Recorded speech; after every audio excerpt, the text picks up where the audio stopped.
फिर से आप लोगों के लिए 100 क्वेश्चंस की पीपीटी लेकर आ गया हूं। आरएससीईटी के इंपॉर्टेंट 100 क्वेश्चंस कुछ इस प्रकार है। चलिए फर्स्ट क्वेश्चन देखते हैं हम क्या है। मानव और मशीन यानी इंसान और मशीन, मानव और मशीन के बीच अंतर करने के लिए एक सिक्योरिटी कोड लगाया जाता है। इस सिक्योरिटी कोड को हम बोलते हैं कैप्चा। क्या बोलते हैं? कैप्चा। इस सिक्योरिटी कोड को क्या बोला जाता है? कैप्चा। ओटीपी क्या होता है? One time password, QR code, quick response code. ठीक है, पासवर्ड आप लोगों को नॉलेज में है। चलिए यहां पर दिया हुआ है MS power point macro. Macro को शॉर्ट में एम लिखते हैं और पावर पॉइंट की फाइल को पीपीटी बोला जाता है। तो यहाँ पे पीपीटी एम हो जाएगा। तो ये ऑप्शन यहाँ पर ये वाला। अगला क्वेश्चन दिया हुआ है एमएस वर्ड में गटर। ये बहुत इंपॉर्टेंट क्वेश्चन है, लास्ट टाइम भी आया हुआ क्वेश्चन है ये। गटर क्या है? गटर एक मार्जिन होता है। मार्जिन मतलब आसपास जो जगह छूटती है जब भी हम कोई क्या नाम है फोटोज वगैरह या कह सकते हैं हम कोई भी डॉक्यूमेंट्स बनाते हैं तो डॉक्यूमेंट्स के आसपास जब हम प्रिंट निकालते हैं उसके तो थोड़ा सा मार्जिन छूटता है। उस जगह को हम बोलते हैं, खाली जगह छूटती है उस जगह को हम बोलते हैं मार्जिन। तो मार्जिन में एक ऑप्शन आता है गटर मार्जिन। ठीक है, अगला क्वेश्चन दिया हुआ है वो है एमएस पावर पॉइंट में हम स्लाइड शो की शुरुआत कैसे कर सकते हैं? एक तो F5 कुंजी दबाकर स्लाइड शो की शुरुआत कर सकते हैं। एक और दिया हुआ है यहाँ पे कुंजी का उपयोग करके। और वर्तमान स्लाइड से चलाना है तो शिफ्ट F5। तो यहाँ पर कौन सा ऑप्शन सही होगा? शिफ्ट F5 से वर्तमान यानी और F5 से जो है वो पूरा कंप्लीट स्लाइड शो चलाने के लिए इस्तेमाल होता है। चलिए अगला क्वेश्चन दिया हुआ है वो है एमएस एक्सेल 2010 में, एक्सेल की बात हो रही है ना, एक सीरीज में वैल्यूज को ऑटो भरने के लिए यानी ऑटोमेटिक भरने के लिए कौन सी शॉर्टकट की काम में ली जाती है? तो देखिए यहाँ पे है कंट्रोल के साथ R। अगर आप कंट्रोल के साथ R प्रेस करेंगे तो वैल्यूज जो है वो ऑटो यानी ऑटोमेटिक फिल हो जाएगी कंट्रोल के साथ R। अगला क्वेश्चन दिया हुआ है वो है पावर पॉइंट 2010 में पावर पॉइंट प्रेजेंटेशन की डिफॉल्ट फाइल प्रेजेंटेशन क्या कहलाती है? तो जब आप पावर पॉइंट की फाइलों को सेव करते हैं तो उसको कहलाती है PPTX। ठीक है, यहाँ पर एक दो तीन और दिए मैं बता देता हूँ। DOCX मतलब जब हम MS पावर पॉइंट नहीं, MS वर्ड की फाइल अगर हम बनाएंगे तो उसकी फाइल सेव होती है .docx। और जब हम एक्सेल की फाइल बनाएंगे तो उसकी फाइल सेव होगी .xlx। ठीक है, और अगर PDF फाइल है तो .pdf। अगला क्वेश्चन दिया हुआ है वो है पावर पॉइंट में 2010 में रिबन टैब यानी रिबन जो टैब यानी ऊपर जो टैब होती है उसमें टैक्स है ना, छवियां, वीडियो वगैरह ये स्लाइड में डालने के लिए कमांड होती है। तो ये सब डालना मतलब इंसर्ट करना। यहाँ क्या दिया हुआ है? इंसर्ट करना। इंसर्ट करने के लिए इंग्लिश में आप क्वेश्चंस आएंगे उसके अंदर तो आप इंग्लिश में भी पढ़ लेना, वहां पर इंसर्ट ऑप्शन दिया होगा। देन क्वेश्चन में इंसर्ट है तो आंसर में भी इंसर्ट ही आ गया। तो यहाँ पर इंसर्ट ऑप्शन से जो है वो आप कर सकते हो। होम के अंदर क्या होता है? नॉर्मली फॉर्मेटिंग होती है होम के अंदर, फॉर्मेटिंग और पैराग्राफ से रिलेटेड। और कट कॉपी पेस्ट के लिए क्लिपबोर्ड भी होम पर ही होता है। डिजाइन टैब में क्या होता है? डिजाइन टैब पर आप डिजाइनिंग लगा सकते हो। ठीक है, जो भी आपने एनिमेशंस वगैरह लगाना है, जैसे अभी आप यहाँ देख सकते हो, यहाँ पे एक डिजाइनिंग दे रखी नीचे एक जो है वो टास्क बार के जैसे एक पट्टी दिख रही है आपको, तो ये डिजाइनिंग के थ्रू जो है मैंने लगाया। एनिमेशंस में क्या होता है? जब आप किसी भी जो पावर पॉइंट में आपने कोई भी चीज़ ऐड की है, अगर उसमें एनिमेशन लगाना चाहते हो, उसमें थोड़ा मूवमेंट चाहते हो, मोशंस चाहते हो, तो उसके लिए आप एनिमेशन टैब का यूज़ करते हो। अगला क्वेश्चन दिया हुआ है पावर पॉइंट से रिलेटेड ये भी। पावर पॉइंट 2010 में स्लाइड सॉर्टर व्यू का क्या उद्देश्य है? स्लाइड सॉर्टर व्यू का उद्देश्य है प्रेजेंटेशन में स्लाइड को फिर से व्यवस्थित करने के लिए, संगठित करने के लिए। यानी जब आप प्रेजेंटेशन करते हो, जैसे अभी मैंने प्रेजेंटेशन चला रखा है, तो उसमें स्लाइड को फिर से व्यवस्थित करने के लिए यानी पुनः व्यवस्थित करने के लिए हम स्लाइड सॉर्टर का इस्तेमाल करते हैं। अगला ऑप्शन दिया हुआ है पावर पॉइंट में टेक्स्ट और ऑब्जेक्ट्स में कस्टम एनिमेशन जोड़ने के लिए आप किस यूज करेंगे, मतलब किस चीज का यूज करेंगे? देखो यहाँ पर एनिमेशन ऐड करने के लिए एनिमेशन, और उस जगह को बोलते हैं एनिमेशन पेन। ठीक है, तो एनिमेशन पेन का हम यूज करेंगे किसके लिए? पावर पॉइंट में एनिमेशन ऐड करने के लिए। पावर पॉइंट में स्लाइड मास्टर, यहाँ आइए क्वेश्चन आया है। पावर पॉइंट में स्लाइड मास्टर का क्या उद्देश्य है? जो स्लाइड मास्टर है वो क्या काम करता है? सभी स्लाइड्स को एक डिजाइन में है ना, एक लेआउट में बदलने के लिए स्लाइड मास्टर यूज किया जाता है। अगला क्वेश्चन दिया हुआ है कौन सा साइबर खतरा नहीं है? साइबर खतरा है। देखो मालवेयर या साइबर खतरा है, मेलवर्टाइजिंग साइबर खतरा है, और सेशन हाईजैकिंग ये भी साइबर खतरा है। और भी आती है फिशिंग्स वगैरह, वो सब मालवेयर के अंदर ही आते हैं। पासवर्ड अटैक आता है ना, DNS पॉइजनिंग आता है, ये सब कुछ जो है वो साइबर खतरे हैं। अगला क्वेश्चन दिया हुआ है वो है एक वेबसाइट पर सिक्योर सील का क्या मतलब है? कोई वेबसाइट सिक्योर है उसका क्या मीन है? तो देखो वेबसाइट पर सिक्योर सील का मतलब है कि इसमें जो भी आप काम कर रहे हो या वेबसाइट चला रहे हो उसके अंदर डेटा सिक्योर रहेगा, इंक्रिप्शन में रहेगा। ठीक है। तो यहाँ पर सिक्योरिटी का क्या मतलब है, सिक्योरिटी का मतलब है कि डेटा जो है वो इनक्रिप्शन के साथ उपयोग किया जाता है ताकि कोई आसानी से उस डेटा को ना देख पाए। जब भी आप कुछ भी कर रहे हो उसके अंदर कोई भी डेटा इनपुट कर रहे हो तो उसके अंदर वो इनक्रिप्ट हो जाएगा, यानी वो एक अलग लैंग्वेज में या कह सकते हैं इनक्रिप्शन में बदल जाएगा, जिससे कोई इजीली हैकर्स वगैरह या अटैकर्स वगैरह उसको देख ना पाए। अगला क्वेश्चन दिया हुआ है, निम्नलिखित में भारत में इलेक्ट्रॉनिक लेन देन और डिजिटल हस्ताक्षरों को प्रबंधित और नियंत्रित करने का खास उद्देश्य कौन सा कानून है? तो उसके लिए इंफॉर्मेशन टेक्नोलॉजी अधिनियम, इंफॉर्मेशन टेक्नोलॉजी अधिनियम, ये भी 2000 में आया था। एक और एक्ट है, इसका नाम है आईटी एक्ट,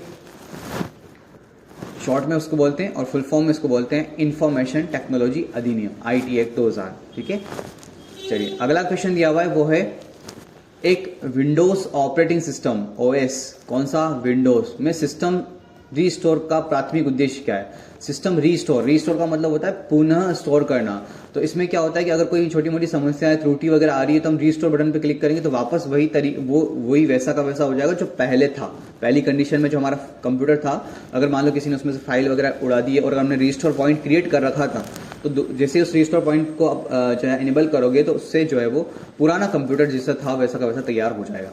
अगला क्वेश्चन जो है वो है HTTP का मतलब क्या होता है या HTTP की फुल फॉर्म क्या है? तो HTTP की फुल फॉर्म होती है hyper text transfer protocol, hyper text transfer protocol. ठीक है, अगला क्वेश्चन दिया हुआ है वो है वेब ब्राउजर करने के लिए किस प्रकार के सॉफ्टवेयर का उपयोग करते हैं? ब्राउज करने के लिए, वेब ब्राउज करने के लिए, यानी वेबसाइट चलाने के, ब्राउज मतलब रन करना है ना, तो वेबसाइट चलाने के लिए आप वेब ब्राउजर का यूज करते हैं। इसी से रिलेटेड क्वेश्चन का आंसर यहाँ दिया हुआ है, वेब ब्राउजर। ठीक है, अगला क्वेश्चन दिया हुआ है वो है MS एक्सेल का है। इसमें शॉर्टकट की पूछ रहा है कि एक्सेल में वर्कबुक को सेव करने, सहज मतलब सेव करने के लिए आप किसका इस्तेमाल करेंगे? Ctrl+S से सेव का इस्तेमाल करते हैं। अच्छा, Ctrl+C से क्या होता है? कॉपी होती है, Ctrl+P से प्रिंट होता है, Ctrl+V से पेस्ट होता है। ठीक है, अगला क्वेश्चन दिया हुआ है वो है भारत में पैन कार्ड का मुख्य उद्देश्य क्या है? पैन कार्ड क्यों बनाया जाता है?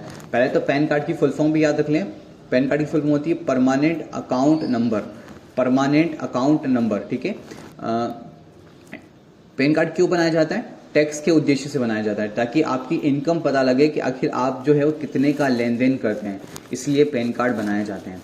चलिए अगला क्वेश्चन दिया हुआ है एक्सेल 2010 का कि इसमें कॉपी करने किए गए या कट किए गए सेल्स को पेस्ट करने के लिए, आ गया वही क्वेश्चन, तो पेस्ट करने के लिए हम Ctrl+V का इस्तेमाल करते हैं। अगला क्वेश्चन दिया हुआ है MS एक्सेल से रिलेटेड सेल में पता का सही क्या है? सही पता क्या है? ये क्वेश्चन आ सकता है, इंपॉर्टेंट क्वेश्चन है, तो इसका ध्यान दें। इसका सही पता क्या होगा? AB145।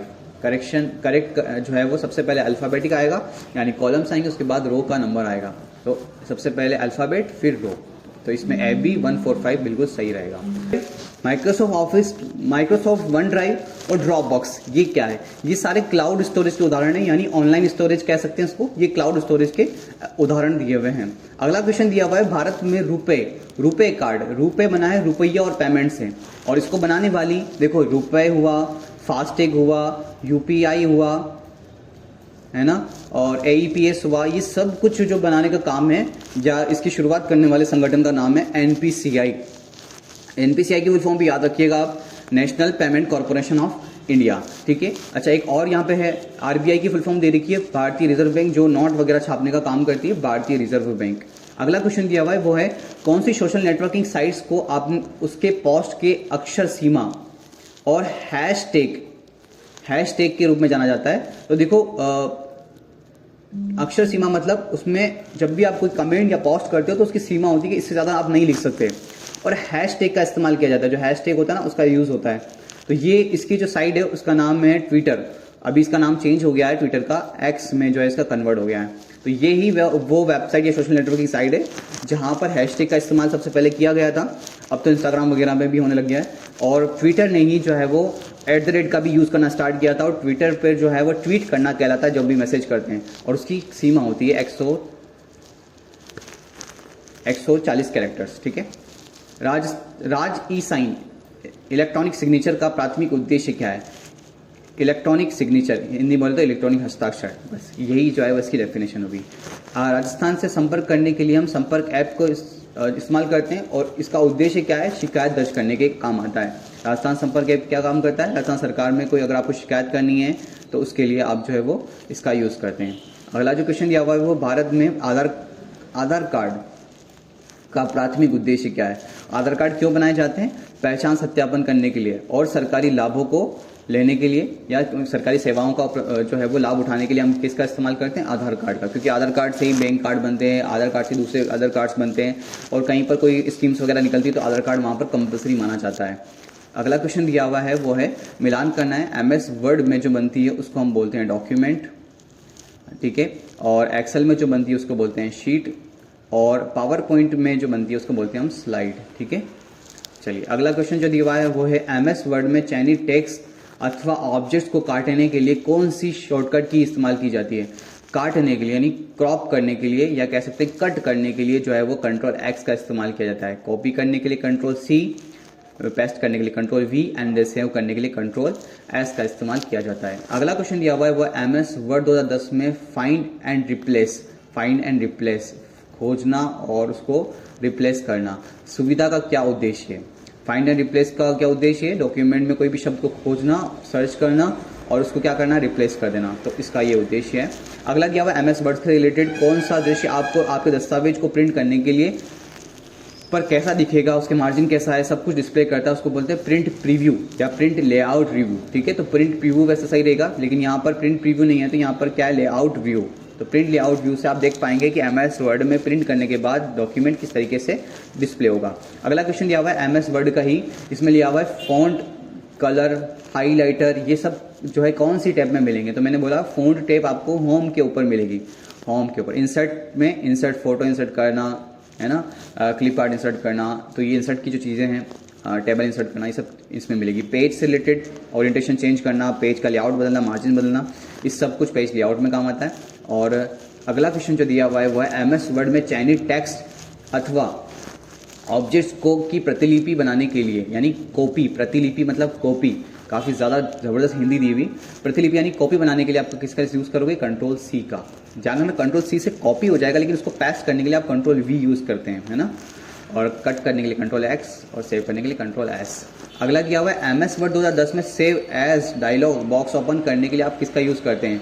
F12 अगर आप प्रेस करोगे तो सेव एज का डायलॉग बॉक्स जो है वो ओपन हो जाएगा F12 से, ठीक है। अच्छा, यहाँ पे एक और ऑप्शन दिया था Ctrl+O से ओपन होता है, Ctrl+A से ऑल सेलेक्ट होता है और Ctrl+S से सेव होता है। अगला जो क्वेश्चन है वो है MS वर्ड 2010 में आखिरी क्रिया यानी लास्ट स्टेज पे जो आपने काम किया था उसको वापस करना है, यानी अंडू और रीडू की ऑप्शन बात की जाती है। तो आखिरी क्रिया को बोलते हैं हम रीडू, ठीक है। तो अंडू बोला जाता है। तो अंडू के लिए Ctrl+Z और रीडू के लिए Ctrl+Y का इस्तेमाल किया जाता है, ठीक है। अंडू के लिए किसका? Ctrl+Z का, और रीडू के लिए Ctrl+Y का, रीडू के लिए Ctrl+Y का।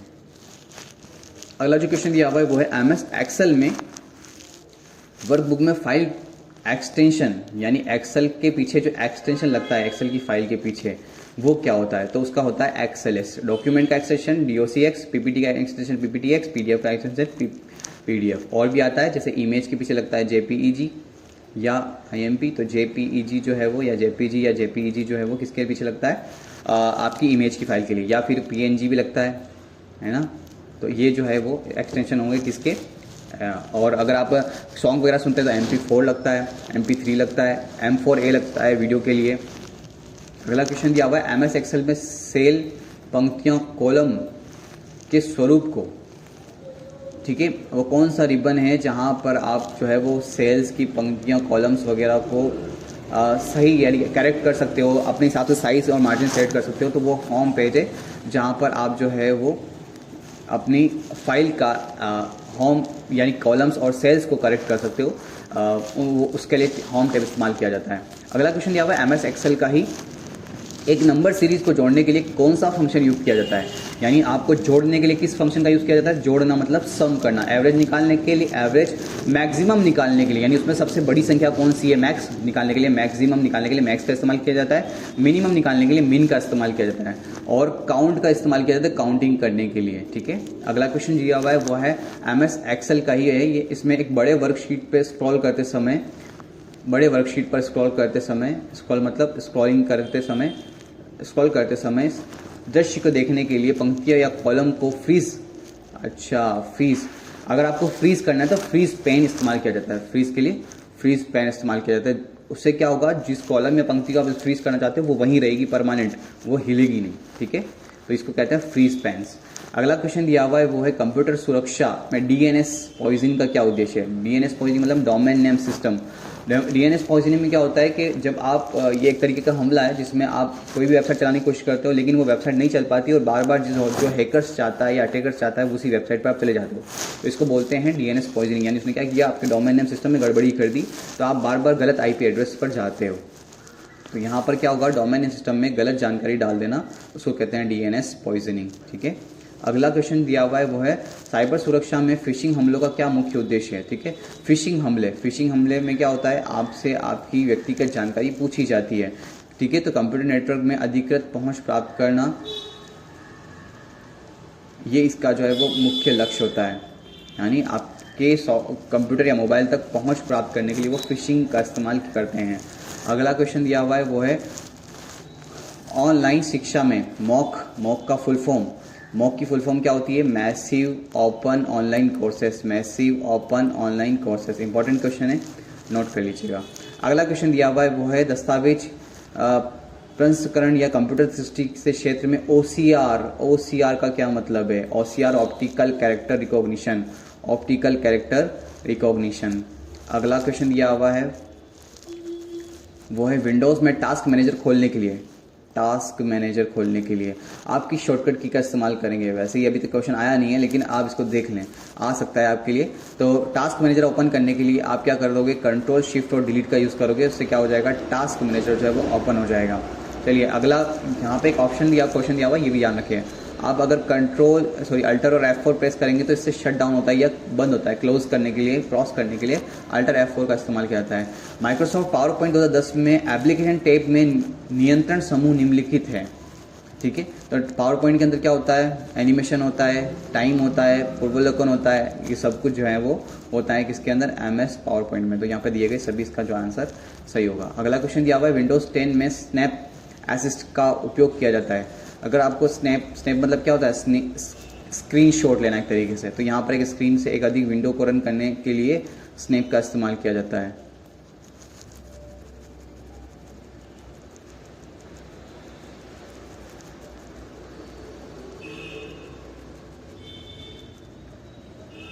अगला क्वेश्चन दिया हुआ है यदि आप MS एक्सेल 2010 में प्रिंटिंग के दौरान सभी पृष्ठों पर पंक्ति या कॉलम दोहराना चाहते हैं तो उसके लिए आप क्या करेंगे, तो उसके लिए आपको क्या करना पड़ेगा, प्रिंट टाइटल, यानी जिस कॉलम का आप बार बार हर प्रिंट में चाहते हैं, जैसे मान लो कि आप कोई डॉक्यूमेंट बना रहे हो उसमें नाम, father's name, date of birth वगैरह ये सब ऊपर लाइन में लिखा हुआ है और आप चाहते हो ये सब में बार बार आए, तो उसके लिए आप क्या इस्तेमाल करोगे, उसको प्रिंट टाइटल कर दोगे तो हर पेज के प्रिंट में वो शो होने लग जाएगा। अगला क्वेश्चन दिया हुआ है MS पावर पॉइंट में स्लाइड में एक ऑब्जेक्ट पर कस्टम एनिमेशन कैसे लगाया जाता है। कस्टम एनिमेशन आप किस तरीके से लगा सकते हो, कैसे लागू किया जाता है, तो ऑब्जेक्ट पर राइट क्लिक करना है, कोई भी ऑब्जेक्ट पर राइट क्लिक करना और मेन्यू में जाकर आपको कस्टम एनिमेशन अप्लाई कर देना है। कस्टम एनिमेशन का मतलब उस पर एनिमेशन लगाने के लिए, तो आप राइट क्लिक करके भी ये चीज़ अप्लाई कर सकते हो, ठीक है। अगला क्वेश्चन दिया हुआ है वो है MS एक्सेल में फंक्शन का उपयोग करके रेंज में सबसे अधिक मूल्य यानी मैक्सिमम निकालने, अधिक मतलब मैक्सिमम निकालने के लिए आप किसका इस्तेमाल करोगे, मैक्स का इस्तेमाल करोगे, ठीक है। अगला क्वेश्चन दिया हुआ है वो है ईमेल संप्रेषण के प्रयोग आने वाला BCC का विस्तारित रूप, इसको बोलते हैं ब्लाइंड कार्बन कॉपी। BCC का मतलब क्या होता है, ब्लाइंड कार्बन कॉपी। अगला क्वेश्चन दिया हुआ है वो है MS एक्सेल 2010 में फॉन्ट सेल्स का डायलॉग बॉक्स खोलने के लिए, डायलॉग बॉक्स खोलने के लिए आप क्या कर सकते हो, कंट्रोल शिफ्ट और F प्रेस करोगे, किसका, फॉन्ट सेल्स का। डायलॉग बॉक्स करने के लिए क्या, कंट्रोल शिफ्ट और F, कंट्रोल शिफ्ट F से, F मतलब वही फॉन्ट से रिलेटेड है, कंट्रोल शिफ्ट F दबाओगे तो फॉन्ट सेल्स ओपन हो जाएगा। अगला क्वेश्चन दिया हुआ है वी लुकअप वाला, ये वी लुकअप फंक्शन किस तरह इस्तेमाल किया जाता है, एक रेंज से पहले स्तंभ मूल्य की खोज करता है और उसी पंक्ति में दूसरे स्तंभ के संबंधित मूल्य को लौटाता है। यानी एक पंक्ति में ढूंढता है कि वो चीज़ कहाँ है और उससे दूसरी पंक्ति में लिखता है, इसको बोलते हैं वी लुकअप, ठीक है। अगला क्वेश्चन है वो है MS वर्ड 2010 में कौन सी रिबन टेक्स्ट और टेक्स्ट को स्वरूप पिक करने या फॉर्म बदलने के लिए पैराग्राफ सेटिंग का नियोजित समावेश है। यहाँ पर जहाँ पर पैराग्राफ की सेटिंग, टेक्स्ट की सेटिंग होती है, ये सब कुछ जहाँ अप्लाई होती है वो MS वर्ड का होम टैब या होम रिबन कहलाती है। अगला क्वेश्चन जो दिया हुआ है वो है माइक्रोसॉफ्ट वर्ड 2010 में पेज ब्रेक कैसे डाला जाता है। पेज ब्रेक डालने के लिए आप क्या करोगे, पेज लेआउट के अंदर जाओगे, देन ब्रेक पर क्लिक करोगे, उससे पेज जो है वो ब्रेक हो जाएगा। अगला क्वेश्चन दिया हुआ है माइक्रोसॉफ्ट 2010 में आप कैसे एक संख्यात्मक सूची बना सकते हो। माइक्रोसॉफ्ट वर्ड के अंदर आपको संख्यात्मक सूची मतलब कह सकते हैं आपको क्या नाम है, नंबरिंग लिखनी है, तो आप उसके लिए क्या यूज़ करोगे। तो बुलेट्स के पास में नंबर का ऑप्शन आता है होम के अंदर पैराग्राफ ग्रुप के अंदर, तो यहाँ पर होम टैब के अंदर जो पैराग्राफ ग्रुप है उसके अंदर नंबरिंग वाला जो है ऑप्शन आप यूज़ करोगे तो उससे नंबर आने लग जाएंगे, यानी सारणी बनानी है आपको, तो उसके लिए आप इसका इस्तेमाल कर सकते हो। अगला क्वेश्चन दिया हुआ है एक वेब ब्राउज़र का मुख्य उद्देश्य क्या है। एक वेब ब्राउज़र क्या काम करता है। वेब ब्राउज़र इंटरनेट पर वेबसाइट को ब्राउज़ करने के काम आता है, वेब ब्राउज़र। या इसका क्वेश्चन ये भी हो जाएगा इंटरनेट पे ब्राउज करने, वेबसाइट ब्राउज करने के लिए किसका इस्तेमाल किया जाता है, वेब ब्राउज़र। दोनों ही क्वेश्चंस के आंसर मतलब आंसर के क्वेश्चन का आंसर हो सकता है। माइक्रोसॉफ्ट एक्सेल में नई शीट डालने के लिए आप कौन सी शॉर्टकट की इस्तेमाल करेंगे। आपको शीट नहीं डालनी, ध्यान रखना, नया माइक्रोसॉफ्ट एक्सेल नया नहीं ओपन करना है, नई शीट डालनी है। तो नई शीट डालने के लिए, वर्कशीट नहीं डालने के लिए आपको शिफ्ट के साथ F11, और अगर नया ओपन करना है तो Ctrl+N का इस्तेमाल करेंगे। अगला क्वेश्चन है माइक्रोसॉफ्ट में आउटलुक में एक नए मेल को बनाने के लिए शॉर्टकट की क्या है। कंट्रोल के साथ Shift+M प्रेस करेंगे तो आउटलुक में नया मेल बन जाएगा। अगला क्वेश्चन है मान लीजिए आप केवल उन्हीं पंक्तियों को प्रदर्शित करना चाहते हैं जहां पर 70 या 70 से अधिक अंक प्राप्त हुए हैं, तो यानी आप क्या करना चाहते हो, एक फ़िल्टर लगाना चाहते हो, सिर्फ उन्हें दिखाएं जो जिसमें 70 के और या 70 से ज़्यादा नंबर हो, तो उसके लिए आप फिल्टरिंग का इस्तेमाल कर सकते हो। ये लास्ट टाइम आया हुआ क्वेश्चन है। अगला क्वेश्चन दिया हुआ है विकल्प, कौन सा विकल्प है जिसमें विंडोज़ 10 से कनेक्ट करते समय कंप्यूटर प्रोजेक्टर के बीच छवि प्रदर्शित करनी, एक्सटेंड करना है आपको, यानी आप चाहते हो आपके कंप्यूटर में जो चीज़ चल रही है वो अलग हो और आपके प्रोजेक्टर पर चल रही है वो अलग हो, लेकिन जुड़ना कंप्यूटर से ही है, तो उसके लिए हम एक्सटेंड का इस्तेमाल करेंगे। अगर डुप्लीकेट करते हैं तो क्या हो जाता है, वैसी चीज़ ऊपर जो है प्रोजेक्टर पर भी चलना स्टार्ट हो जाएगी, तो यहाँ पर एक्सटेंड ऑप्शन का इस्तेमाल करेंगे, एक्सटेंड करेंगे।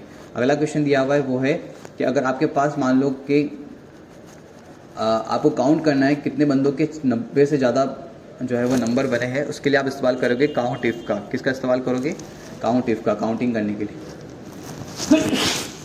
सॉरी। अगला क्वेश्चन दिया हुआ है भारत में कौन सा कानून विशेष रूप से साइबर अपराधों और इलेक्ट्रॉनिक वाणिज्य को संबोधित करता है। इलेक्ट्रॉनिक शासन के लिए कौन कानूनी ढांचा प्रदान करता है और साइबर अपराधों के लिए दंड परिभाषित करता है, ठीक है।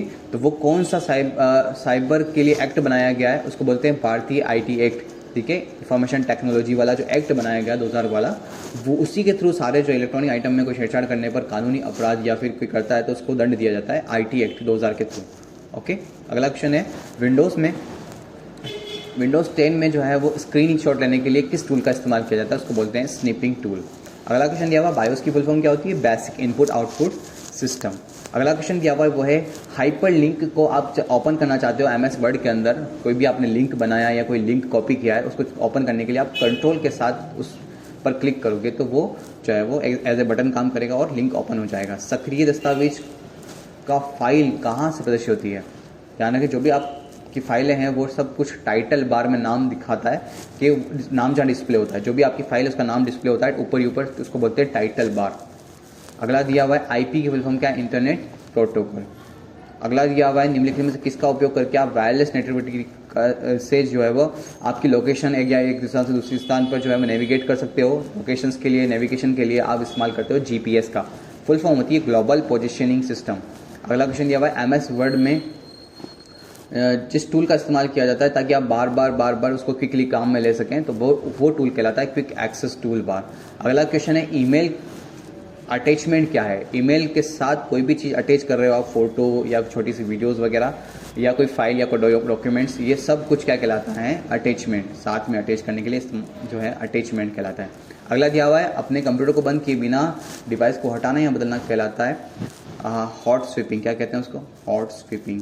अगला क्वेश्चन दिया हुआ है वो है ऐसे चिप होते हैं जो अस्थायी रूप से डेटा या निर्देशों को संग्रहित करते हैं, लेकिन उसे कहा जाता है वो चिप जहां पर अस्थायी रूप से डेटा सिक्योर होता है, उसे बोलते हैं हम रैम। अगला क्वेश्चन दिया हुआ है वो है इंटरनेट पर कंप्यूटर की पहचान किससे की जाती है। इंटरनेट इंटरनेट पर कंप्यूटर की पहचान करने के लिए आपको जहाँ पहुँचना है वो आईपी कहलाता है, आईपी एड्रेस, आईपी पता।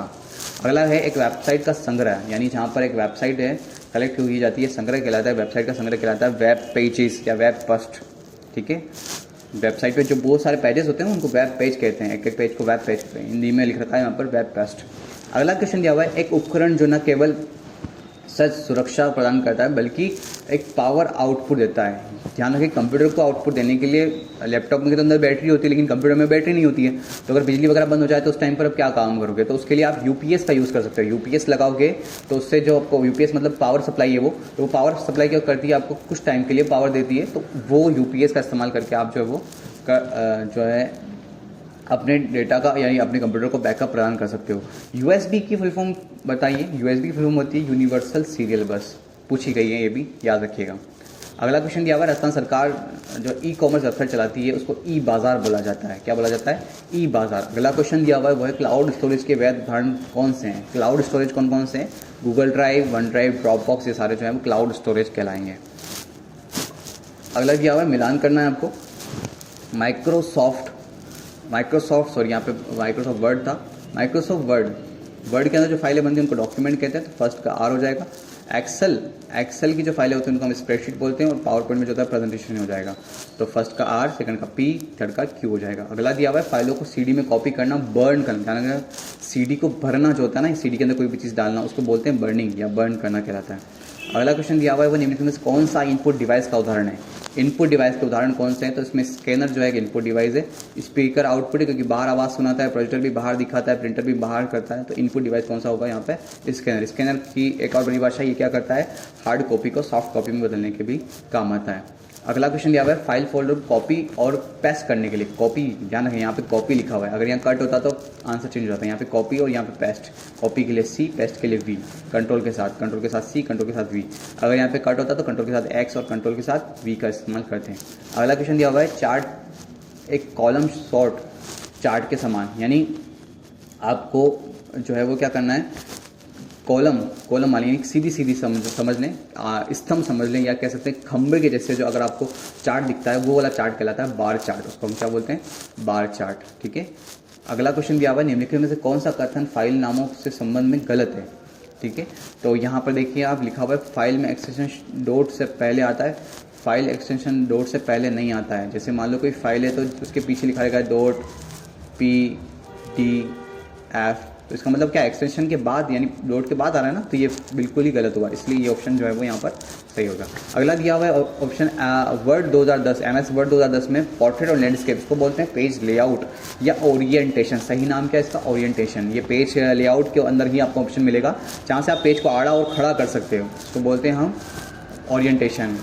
आप कैसे सत्यापित कर सकते हैं कि कोई भी वेबसाइट जो है वो सही है, यानी है वेबसाइट सही है यानी ये सिक्योर है, यानी उसके लिए या तो उसके ऊपर एक लॉक लगा होगा, पैडा लॉक, या फिर उस वेबसाइट के आगे HTTPS लगा होगा। क्या लगा होगा? HTTPS। वायरस, ट्रोजन हॉर्स और वर्म, ये क्या है? जो भी वायरस है ना, ट्रोजन हॉर्स और वर्म, ये क्या है? ये कंप्यूटर सिस्टम को नुकसान पहुंचाने के लिए बनाए जाते हैं, इसलिए इसको वायरस बोला जाता है, तो यहाँ पर ये वाला ऑप्शन जो है वो सही होगा।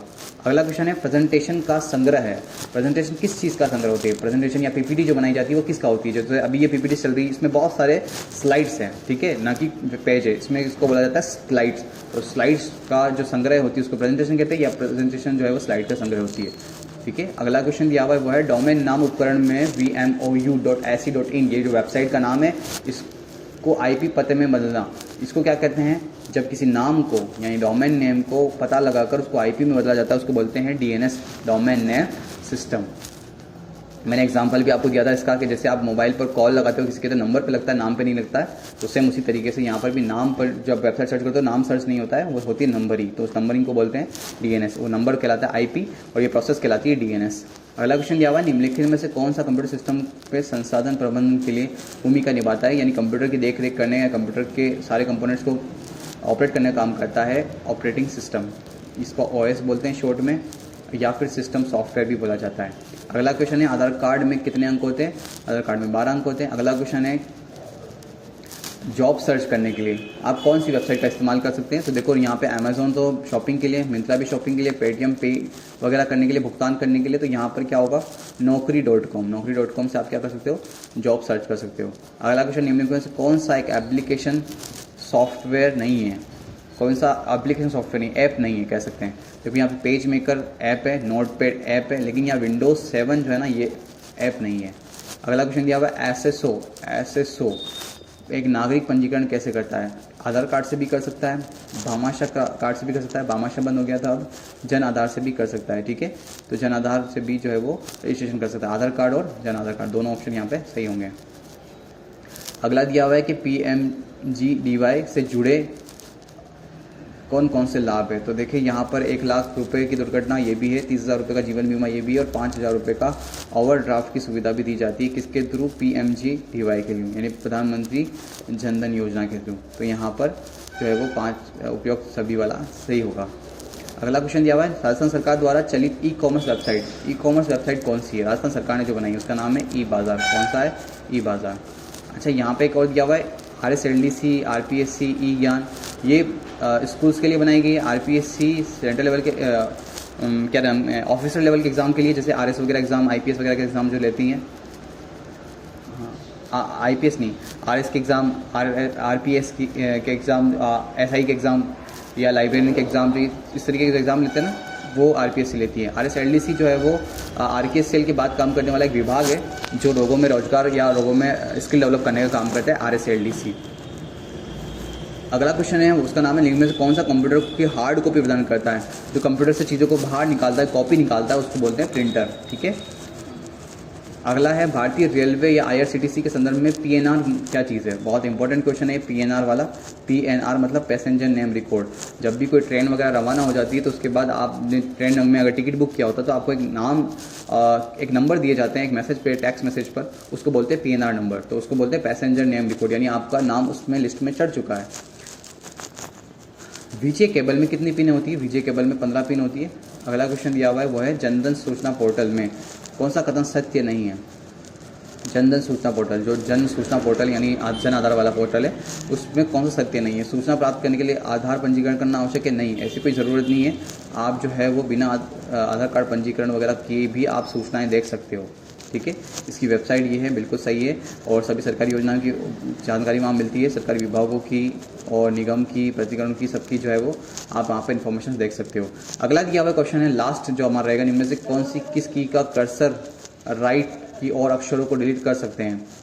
देखो, कर्सर के राइट साइड, मान लो अगर ये कर्सर है और आपको राइट साइड मतलब समझ रहे हो, आप इस साइड की कोई चीज़ डिलीट करनी है, देन आप किसका इस्तेमाल करोगे, डिलीट का। और अगर आपको लेफ़्ट की चीज़ डिलीट करनी है तो आप बैक स्पेस का इस्तेमाल करोगे। किसका, बैक स्पेस का, इधर डिलीट बटन का इस्तेमाल करोगे। ठीक है, चलिए मिलते हैं अगले वीडियोज़ में, तब तक के लिए बाय।